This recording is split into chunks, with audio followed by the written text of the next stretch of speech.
What? These past few days, I have experienced some of the wildest emotional whiplash of my entire life.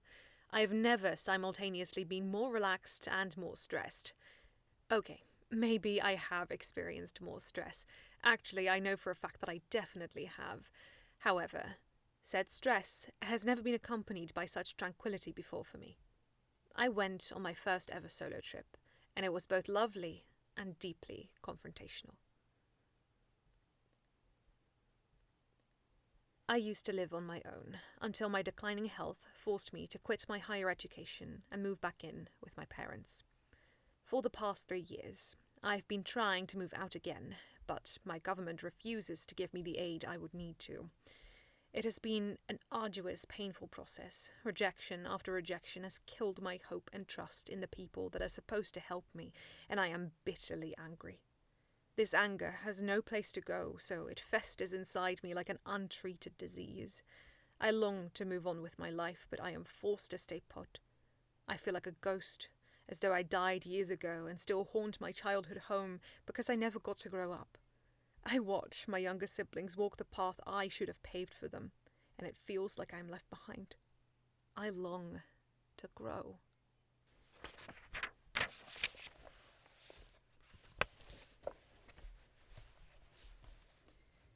In the face of this, and two people I love dearly being diagnosed with terminal conditions, I needed something to cling on to. The first thing I did was tackle exercise. Many years ago, I used to walk 45 minutes every day, but the past however many it's been, all I could manage was 10 on a good day. With the help of experts, I fought to bring my stamina back up, but it never got me anywhere. It would go well for a week or two, but I inevitably experienced a crash and felt myself back to square one. This time around, I said fuck it and did it my own way. Instead of building up slowly and every single day, no matter how I was feeling, I set myself 20 minutes from the start and just endured the aftermath, hoping that by giving my body a challenge and by going only when I felt equipped to handle it, I'd eventually get used to it. And lo and behold, that was what happened. The first few times my legs hurt for a while, and I was knocked out cold for at least an hour after, but gradually the symptoms lessened and I got used to it. Within 6 months, I've built up to a full hour of walking, absolutely smashing my original goal of 30 minutes and my impossible stretch goal of 45. I am sure that by the time the weather warms up, I will be having a much harder time with it, but for now, I am unbelievably proud of myself. In the same way, I decided to completely overhaul my wardrobe.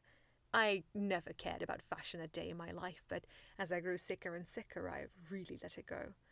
I would only wear what kept me warm or cold, depending on the season, and only clothes that did not hurt. For the longest time, I was fine with that, but in November, I suddenly got the unshakable urge to throw all my old clothes away and figure out how I wanted to dress. It was a strange fit, if you'll pardon my pun, but I drew everything out, and I made a list of the bare minimum I would need to pull this look off, because I did not want to be overwhelmed by my closet either, and thrifted nearly everything. Now I love getting dressed, and I feel happy and confident in my appearance in a way I never have before. I smile when I look in the mirror now, and though I still have ED demons to contend with, I now have an additional inner voice that compliments me. And damn, that feels every bit as unreal as it feels good. This all culminated for me today, or yesterday, I suppose, as it is 12:30 when I am writing this. All this growth, and still my sleep schedule evades me. When I went out to shop for some final necessities and treats, I'd been feeling the insecurities around my appearance lots, especially concerning my weight, and my hair was still drying, so it looked messy, but all the same, a goth girl outside of the shop stopped me and hit me with an, "Excuse me, but I love your outfit." I was so dumbfounded that I could only smile and say thank you. But if I hadn't been so flustered, I would have told her that she looked fantastic, because she did. Clearly this person knew what they were talking about when it comes to fashion. I have never received such a heartfelt compliment from a stranger before, and I'm still thinking about it hours later. Thank you, random goth girl. Your eyeshadow was on point.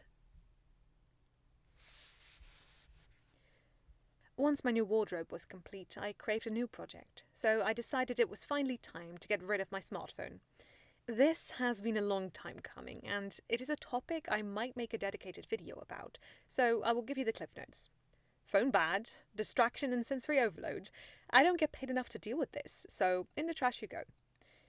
I got a Nokia flip phone, and all it does is call, text, and play Tetris, which is exactly what I want. Oh, and also, no mobile ads on Tetris either, or anywhere for that matter. Texting is a hassle, but I don't care. This is amazing. I've been replacing my smartphone with alternatives, and I have yet to miss it. Actually, I feel so much more free, because everything I do is so much more intentional. I don't have a camera on me at all times anymore, so I have to be proactive in bringing one with me if I want to take photos or videos. It makes it that much more special.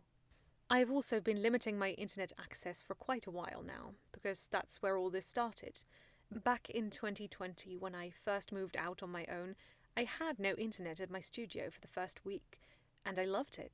I had such a fun week because I finally had not just the energy but also the presence of mind to enjoy my hobbies. Ever since then, I've been trying to recapture that magic, but it has proven rather challenging for one main reason.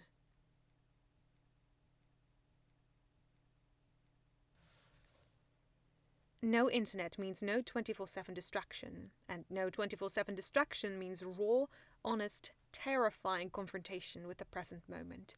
And for me, the present moment hurts. A lot.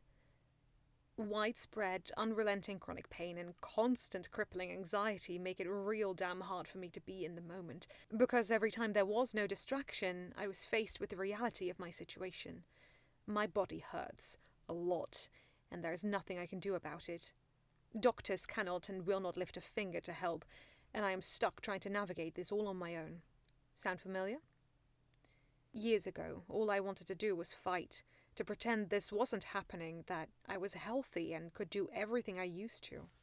Nowadays, I still fight with my body. I still get angry, and I'm still hurting a lot, even more so than before. But I have learned to work with my body too. To capitalize on small moments of energy, and to rest when I need to. It is still an immense struggle, but I'm not crying myself to sleep over it every night anymore, and that is progress. Acceptance is a slow process, and it is one I will be working through for the rest of my life. Not just for physical discomfort. The same goes for emotional distress. Oh boy, that is one I am terribly familiar with. But the past 3 years have been healing for me in this area too. After all this time, I am finally fully diagnosed, and I have sight on my demons now. They are still terrible, but nowadays I can see them for what they are, and deal with them accordingly. Or, as well as I can, anyway.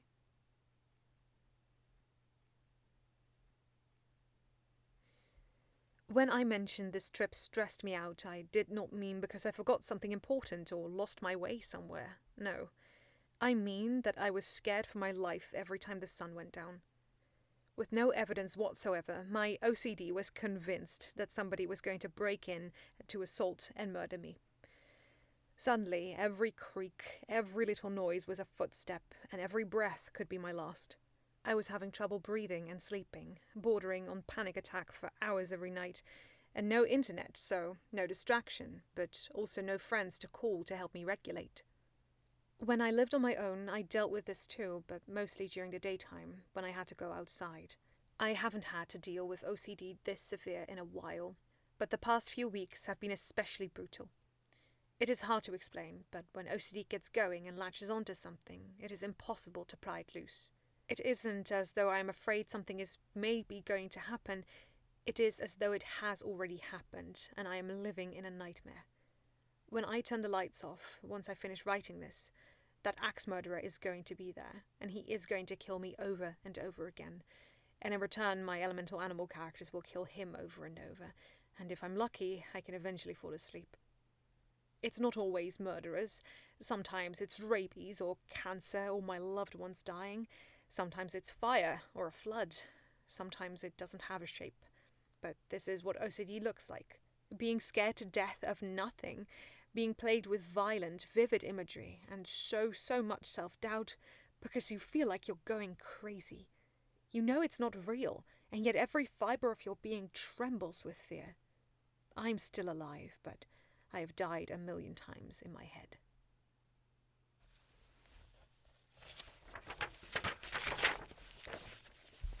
But morning always breaks, and by God, how beautiful these have been.